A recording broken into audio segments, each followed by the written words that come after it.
newer sensibilities and needs, and continuity, on the other hand, allowing us to be rooted and strong with a sense of belonging to something bigger than us. Flag hoisting ceremony.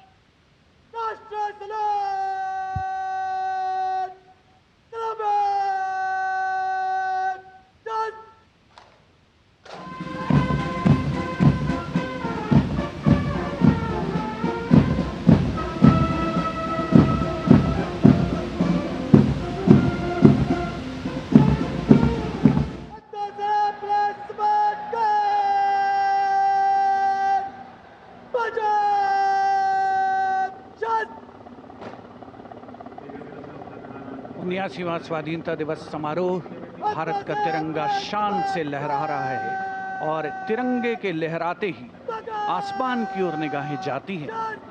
इस वर्ष स्वाधीनता दिवस समारोह को अनोखा कलेवर प्रदान कर रहे हैं भारतीय वायुसेना के 2 Mi-17 हेलीकॉप्टर्स, एक राष्ट्रीय ध्वज लिए हुए आपके स्क्रीन पर फूलों की वर्षा करता हुआ, और दूसरा ऑपरेशन सिंदूर को दर्शाने वाला ध्वज लिए हुए।